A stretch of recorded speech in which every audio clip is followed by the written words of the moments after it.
तो फ्रेंड, आज आप लोग के बीच टॉप 50 प्रश्न लेकर उपस्थित है जो राष्ट्रपति से संबंधित सवाल होगा। राष्ट्रपति से सारा सवाल एक ही वीडियो में आज आप लोग के बीच समाप्त किया जा रहा है, तो इस वीडियो को आप लोग पूरा ज़रूर देखिएगा। और ये अगर आप लोग को अच्छा लगे तो अपने दोस्तों को भी ज़रूर शेयर कर दीजिएगा। चलिए शुरू करते हैं हम अपना वीडियो। तो देखिए, पहला क्वेश्चन है कि राष्ट्रपति से संबंधित अनुच्छेद 58 किससे संबंधित है। देखिए, अनुच्छेद 58 किससे संबंधित है। उत्तर देखिए आप लोग के बीच है कि राष्ट्रपति के पद की योग्यता से संबंधित है। दूसरा प्रश्न है कि राष्ट्रपति की योग्यता के अनुसार न्यूनतम आयु सीमा क्या है। राष्ट्रपति की योग्यता के अनुसार न्यूनतम आयु सीमा क्या है। उत्तर हो जाएगा 35 वर्ष। अगर राष्ट्रपति बनने का उम्मीदवार का उम्र 35 है तो वह राष्ट्रपति बनने लायक है। आगे क्वेश्चन देखिए है कि राष्ट्रपति का महाभियोग प्रक्रिया के समय राष्ट्रपति कितने दिनों का नोटिस दिया जाता है। राष्ट्रपति को कितने दिनों का नोटिस दिया जाता है। तो देखिए, नोटिस जो है 14 दिन पहले दिया जाता है। आगे क्वेश्चन है कि राष्ट्रपति के महाभियोग प्रक्रिया के समय लोकसभा और राज्यसभा में कुल कितना बहुमत होना चाहिए। तो बहुमत जो है 2/2 होना चाहिए। 2/3 जिसको कहा जाता है, 2/3 बहुमत होना चाहिए। राष्ट्रपति को शपथ कौन दिला सकता है। राष्ट्रपति को शपथ कौन दिला सकता है। उत्तर हो जाएगा भारत के मुख्य न्यायाधीश और वरिष्ठ न्यायाधीश दोनों दिला सकता है। निम्न में से किसे राष्ट्रपति नियुक्ति नहीं कर सकता है। किसे जो है राष्ट्रपति नियुक्त नहीं कर सकता है। यूपीएससी के अध्यक्ष, भारत के महान्यायवादी या भारत का मुख्य चुनाव आयुक्त या इनमें से कोई नहीं। तो देखिए, ये तीनों जो है वो भारत का राष्ट्रपति नियुक्त करता है, इसलिए इसका जो उत्तर हो जाएगा इनमें से कोई नहीं। राष्ट्रपति द्वारा घोषित किए जाने वाला राष्ट्रीय आपातकाल किस अनुच्छेद से संबंधित है। राष्ट्रीय आपातकाल हमेशा एग्जाम में आते रहता है कि राष्ट्रीय आपातकाल किस अनुच्छेद से संबंधित है। उत्तर हो जाएगा 352 अनुच्छेद जो है वो आपातकाल से संबंधित है। राष्ट्रपति के निर्वाचन में कौन भाग नहीं ले सकता है। राष्ट्रपति के निर्वाचन में कौन भाग नहीं ले सकता है। उत्तर हो जाएगा राज्य विधान परिषद के निर्वाचित सदस्य भाग नहीं ले सकता है, लेकिन जो लोकसभा, राज्यसभा और विधानसभा के निर्वाचित सदस्य राष्ट्रपति के निर्वाचन में भाग ले सकते हैं। और आगे क्वेश्चन जो है राष्ट्रपति का वीटो शक्ति, राष्ट्रपति का वीटो शक्ति किस अनुच्छेद के तहत है। तो देखिए, वीटो शक्ति जो है अनुच्छेद 111 के तहत है। 111 इस प्रश्न का उत्तर हो जाएगा। और आगे क्वेश्चन है राष्ट्रपति की अध्यादेश जारी करने की शक्ति किस अनुच्छेद के अंतर्गत आता है। राष्ट्रपति को अध्यादेश जारी करने की शक्ति किस अनुच्छेद के अंतर्गत आता है। तो अध्यादेश 1, 2, 3 यानी 123 के अंतर्गत अध्यादेश जारी कर सकता है। भारत का राष्ट्रपति पर महाभियोग 1। भारत के राष्ट्रपति पर महाभियोग 1, देखिए ये होगा अर्धन्यायिक प्रक्रिया है। महाभियोग जो है अर्धन्यायिक प्रक्रिया है। 12वां प्रश्न है कि भारत के राष्ट्रपति निर्वाचन के लिए नाम निर्देशन पत्र प्रस्तुत करने के संबंध में कौन सा कथन सही है। कौन सा कथन जो है वो सही है। देखिए, पहला में है नाम निर्देशन पत्र को पर कम से कम 50 निर्वाचकों के हस्ताक्षर प्रस्थापकों के रूप में और कम से कम 50 निर्वाचकों के हस्ताक्षर समर्थन के रूप में होंगे। दूसरा है किसी अभ्यर्थी को निर्वाचन के लिए तब तक सम्यक रूप से नाम निर्दिष्ट नहीं समझा जाएगा जब तक वह 15,000 रुपये की राशि निक्षिप्त नहीं करता या कराता है। और तीसरा है जहां कोई अभ्यर्थी एक से अधिक नाम निर्देशन पत्रों के द्वारा नाम निर्दिष्ट करता है वहाँ उसे मात्र एक निक्षेप करना होता है। सही विकल्प क्या होगा? तो देखिए ये इसका जो सही जवाब होगा 1, 2, 3 तीनों जो है वो राष्ट्रपति के नाम निर्देशन पत्र के हेतु संबंधित है। मंत्रिपरिषद द्वारा राष्ट्रपति को सलाह दी गई जांच की जा सकती है। मंत्रिपरिषद द्वारा राष्ट्रपति को दी गई सलाह की जांच की जा सकती है। देखिए जांच के बारे में कह रहा है तो उत्तर हो जाएगा यह सलाह जांच के दायरे में नहीं आता है। यह सलाह जो है वो जांच के दायरे में नहीं आता है। और आगे क्वेश्चन है, भारत के संविधान के अनुच्छेद 240 के अंतर्गत कुछ संघ राज्य क्षेत्रों के विनिमय बनाने की राष्ट्रपति की शक्ति के संदर्भ में निम्न में से कौन सा युग्म सही सुमेलित नहीं है? कौन सा युग्म जो है वो सही सुमेलित नहीं है? उत्तर हो जाएगा देखिए 240 के 1 के ग में पुडुचेरी है वह सही सुमेलित नहीं है। निम्नांकित में से कौन सी तारीख को भारत के राष्ट्रपति ने अपने शक्तियों का प्रयोग करते हुए उद्घोषणा द्वारा यह घोषणा की थी कि गंभीर आपात विद्यमान है जिसके कारण आंतरिक अशांति से भारत की सुरक्षा को गंभीर खतरा है? देखिए उत्तर हो जाएगा 25 जून 1975 को जब राष्ट्रीय आपात लगा था उस समय राष्ट्रपति ने यह घोषणा किया था कि भारत में आंतरिक अशांति के कारण भारत की सुरक्षा गंभीर खतरा है। 16वां प्रश्न है, भारतीय संविधान के अनुच्छेद 87 के अंतर्गत भारत का राष्ट्रपति अभिभाषण देता है। देखिए भारत का राष्ट्रपति अभिभाषण देता है अनुच्छेद 87 के अंतर्गत। उत्तर हो जाएगा एक साथ समवेत संसद के दोनों सदनों में वो अभिभाषण दे सकता है। एक राज्य में राष्ट्रपति शासन के अधिकतम अवधि हो सकती है। देखिए अधिकतम अवधि कितना होता है? तो अधिकतम अवधि जो है 3 साल के लिए हो सकता है और न्यूनतम पूछे तो न्यूनतम 6 माह के लिए होता है। संविधान के किस अनुच्छेद के अनुसार प्रधानमंत्री के सलाह पर राष्ट्रपति द्वारा लोकसभा को भंग कर दिया जा सकता है? देखिए किस अनुच्छेद के तहत लोकसभा को भंग किया जाता है? उत्तर हो जाएगा अनुच्छेद 85 के क में ये राष्ट्रपति द्वारा लोकसभा को भंग किया जा सकता है। भारत के राष्ट्रपति की शक्तियों के बारे में निम्नांकित में से कौन सा कथन सही नहीं है? उत्तर हो जाएगा राष्ट्रपति को सर्वोच्च न्यायालय के परामर्श को स्वीकार करना चाहिए। देखिए सर्वोच्च न्यायालय के परामर्श को राष्ट्रपति स्वीकार भी नहीं कर सकता है। और भारत के राष्ट्रपति के पास कौन सी वीटो शक्ति है? उत्तर हो जाएगा उपयुक्त सभी, पूर्ण वीटो, पॉकेट वीटो और निलंबित वीटो जो है राष्ट्रपति के पास तीनों वीटो शक्ति मौजूद होता है। सर्वोच्च न्यायालय के न्यायाधीश की नियुक्ति की जाती है। सर्वोच्च न्यायालय के नियुक्ति की जाती है राष्ट्रपति के द्वारा। देखिए उत्तर हो जाएगा सर्वोच्च न्यायालय के मुख्य न्यायाधीश के परामर्श पर राष्ट्रपति के द्वारा नियुक्ति की जाती है। किन गणमान्य लोगों का निधन होने पर समस्त भारत में निधन के दिन राष्ट्रीय झंडा आधा झुका दिया जाता है? ऑप्शन है ए राष्ट्रपति, बी उपराष्ट्रपति, सी प्रधानमंत्री, डी लोकसभा अध्यक्ष। उत्तर हो जाएगा ए, बी, सी तीनों। देखिए राष्ट्रपति, उपराष्ट्रपति और प्रधानमंत्री का यदि निधन होता है तो उस दिन राष्ट्रीय झंडा आधा झुका दिया जाता है। कौन भारतीय राष्ट्रपति लोकसभा अध्यक्ष भी रहे? कौन से भारतीय राष्ट्रपति लोकसभा अध्यक्ष भी रहे थे? उत्तर हो जाएगा नीलम संजीवा रेड्डी जो थे वह भारत के लोकसभा अध्यक्ष भी रहे और राष्ट्रपति भी रहे। भारत के उपराष्ट्रपति को पदच्युत करने का संकल्प निम्न से कहाँ प्रस्तुत की जा सकती है?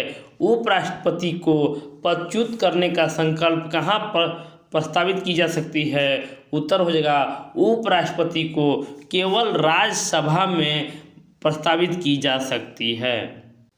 निम्नलिखित में से किनका नियुक्ति भारत के राष्ट्रपति के द्वारा होता है? किसका नियुक्ति जो है वो भारत के राष्ट्रपति द्वारा होता है? देखिए, वित्त आयोग के अध्यक्ष, योजना आयोग के उपाध्यक्ष और संघ राज्य के क्षेत्र के मुख्यमंत्री। तो देखिए, इसका उत्तर जो हो जाएगा केवल 1 और 3, वित्त आयोग के अध्यक्ष और संघ राज्य के मुख्यमंत्री की नियुक्ति जो होता है भारत के राष्ट्रपति द्वारा होता है। लेकिन योजना आयोग के उपाध्यक्ष जो होता है, योजना आयोग के अध्यक्ष जो प्रधानमंत्री होते हैं, वही उपाध्यक्ष की नियुक्ति करते हैं। राष्ट्रपति के निर्वाचन में राज्य के मुख्यमंत्री मतदान करने के लिए पात्र नहीं होते हैं यदि, उत्तर हो जाएगा यदि वह राज्य विधानमंडल में उस सदन का सदस्य हो तो राज्य के मुख्यमंत्री मतदान के लिए पात्र नहीं होता है। और आगे क्वेश्चन है, भारतीय राष्ट्रपति का निर्वाचक मंडल का प्रावधान किस अनुच्छेद में है? देखिए, राष्ट्रपति का निर्वाचक मंडल का प्रावधान किस अनुच्छेद में है? तो निर्वाचक मंडल जो होगा अनुच्छेद 54 के तहत। भारत के संविधान के कौन सा अनुच्छेद में एक मंत्रिपरिषद का प्रावधान है जो कि राष्ट्रपति को उसके कार्यों को निर्वहन में सहायता प्रदान करता है? तो अनुच्छेद 74 के अनुसार निर्वहन में सहायता प्रदान करता है। और आगे क्वेश्चन है, भारत के राष्ट्रपति का चुनाव के निर्वाचक मंडल में शामिल हैं। देखिए, निर्वाचक मंडल में कौन कौन शामिल हैं? उत्तर हो जाएगा कि भारत के संसद तथा राज्य की विधानसभा और दिल्ली और पुडुचेरी के संशासित प्रदेशों के केवल निर्वाचित सदस्य जो हैं वो भारत के राष्ट्रपति चुनाव में शामिल होते हैं। संविधान के निम्नलिखित अनुच्छेदों में से किसके अंतर्गत संघ की कार्यपालिका शक्ति राष्ट्रपति में निहित होता है? तो राष्ट्रपति में निहित होता है वो अनुच्छेद 53 के तहत। भारतीय संविधान भारत के राष्ट्रपति को अधिकार नहीं देता है। भारतीय संविधान भारत के राष्ट्रपति को अधिकार नहीं देता है कि राज्यों का मुख्यमंत्री की नियुक्ति नहीं कर सकता है राष्ट्रपति, क्योंकि जो मुख्यमंत्री का चुनाव से जनता के द्वारा होता है। राष्ट्रपति के निर्वाचन में राज्य के मुख्यमंत्री मतदान करने के लिए पात्र नहीं होता है यदि, देखिए उत्तर हो जाएगा, वह विधानमंडल के उच्च सदन के सदस्य हो तब वह मतदान के लिए पात्र नहीं है। राष्ट्रपति और उपराष्ट्रपति की अनुपस्थिति में कौन सा राष्ट्रपति का कार्यभार ग्रहण करेगा? देखिए, राष्ट्रपति और उपराष्ट्रपति की अनुपस्थिति में कौन राष्ट्रपति का कार्यभार ग्रहण करेगा? उत्तर हो जाएगा सर्वोच्च न्यायालय के मुख्य न्यायाधीश। नेक्स्ट क्वेश्चन है कि राष्ट्रपति के उम्मीदवार के लिए क्या आवश्यक नहीं है? देखिए, ऑप्शन है, वह 35 वर्ष का हो, पढ़ा लिखा हो, संसद लोकसभा के सदस्य द्वारा चुने जाने का योग्यता रखता हो और देश का नागरिक हो। तो देखिए, उम्मीदवार के लिए आवश्यक नहीं है वह पढ़ा लिखा हो। भारत के राष्ट्रपति चुने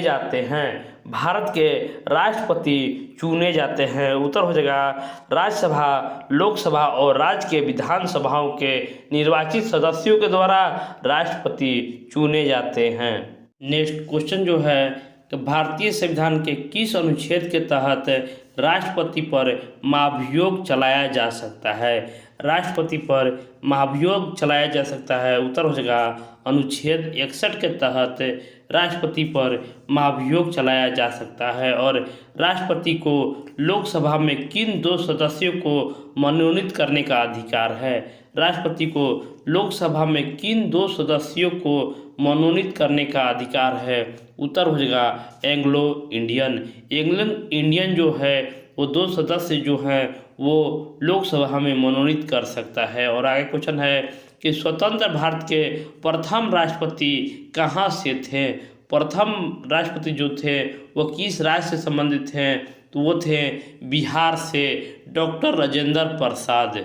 देखिए, 39वां प्रश्न कथन और करण से संबंधित है। देखिए, अ है कि भारत के राष्ट्रपति परोक्ष निर्वाचित होता है। कारण है कि भारत का संसदीय प्रणाली का गणतंत्रवाद के साथ जोड़ा गया है। देखिए अब अ है कि दोनों अ और ब सत्य है तथा ब अ का मान स्पष्टीकरण है। देखिए यही आप लोग का सही जवाब होगा। आगे क्वेश्चन है, वह कौन सा उपराष्ट्रपति था जिसका देहांत अपने कार्यकाल के दौरान हो गया था? वो कौन सा उपराष्ट्रपति था जिसका देहांत अपने कार्यकाल के दौरान हो गया था? देखिए कृष्णकांत जो थे वो 2002 में इनका कार्यकाल में ही इनका देहांत हो गया था। निम्नलिखित व्यक्तियों के भारत के राष्ट्रपति चुने जाने का सही क्रम बताइए। देखिए पहला में है एस राधाकृष्णन, राजेंद्र प्रसाद, एन संजीवा रेड्डी और जाकिर हुसैन। तो इसी में से भारत के राष्ट्रपति का सही क्रम चुना जाना है। तो सबसे पहले राजेंद्र प्रसाद बने थे, उसके बाद एस राधाकृष्णन, उसके बाद जाकिर हुसैन और लास्ट में एन संजीवा रेड्डी हुए थे। नेक्स्ट प्रश्न है, निम्नलिखित व्यक्तियों के भारत के उपराष्ट्रपति चुने जाने का सही क्रम क्या होगा? उपराष्ट्रपति के बारे में पूछ रहा है। तो सबसे पहले जाकिर हुसैन, फिर बीबी गिरी हुए थे, फिर बीडी जत्ती और लास्ट में के आर नारायणन हुए थे।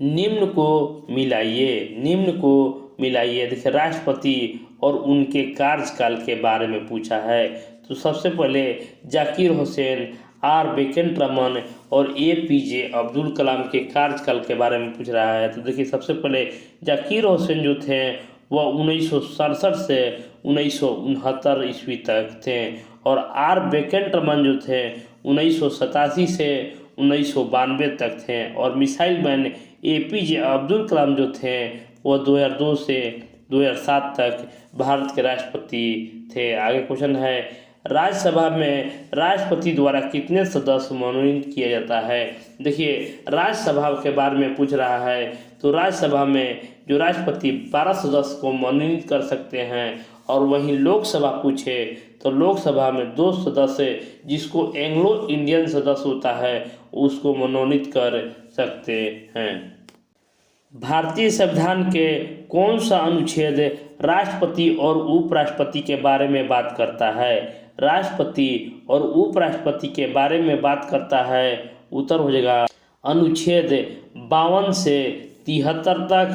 राष्ट्रपति से उपराष्ट्रपति टोटल अनुच्छेद जो है वो 52 से 73 तक बात करता है। आगे क्वेश्चन है कि भारतीय संविधान के किस अनुच्छेद के अंतर्गत राष्ट्रपति में संघ की कार्यपालिका शक्ति निहित होती है? संघ की कार्यपालिका शक्ति निहित होती है। उत्तर हो जाएगा अनुच्छेद 53 के तहत संघ की कार्यपालिका शक्ति निहित होती है। और राष्ट्रपति अपना त्याग पत्र किसे सौंपता है? राष्ट्रपति अपना त्याग पत्र किसे देता है? उत्तर हो जाएगा उपराष्ट्रपति को। आगे क्वेश्चन है, निम्नलिखित में से किस राज्य में अनुच्छेद 356 सबसे अधिक बार जुलाई 2021 तक लागू किया गया है? देखिए अनुच्छेद 356 के बारे में पूछ रहा है। तो 356 होता है राष्ट्रपति शासन। राष्ट्रपति शासन सबसे अधिक बार उत्तर प्रदेश में लगाई गई है। देखिए 49वां प्रश्न है, यदि उपराष्ट्रपति का पद रिक्त हो तो भारत का राष्ट्रपति निम्नलिखित में से किसे संबोधन करते हुए अपना त्याग पत्र देता है? देखिए जब उपराष्ट्रपति पद खाली हो तो राष्ट्रपति किसे अपना त्याग पत्र देता है? उत्तर हो जाएगा भारत के मुख्य न्यायाधीश को। भारत के मुख्य न्यायाधीश को राष्ट्रपति अपना त्याग पत्र सौंपेगा। नेक्स्ट क्वेश्चन जो है कि भारतीय संविधान के निम्नलिखित में से किस अनुच्छेद के अंतर्गत राष्ट्रपति को विशेष ज्ञान वाले व्यक्तियों को राज्यसभा हेतु नामित करने का अधिकार प्राप्त है? देखिए जो 12 सदस्य का चुनाव होता है, निर्वाचन होता है, वो अनुच्छेद 80 के तहत राष्ट्रपति चुनता है। तो इस वीडियो को आप लोग ज़्यादा से ज़्यादा लोगों तक शेयर करें, लाइक करें और चैनल को सब्सक्राइब कर लें। धन्यवाद।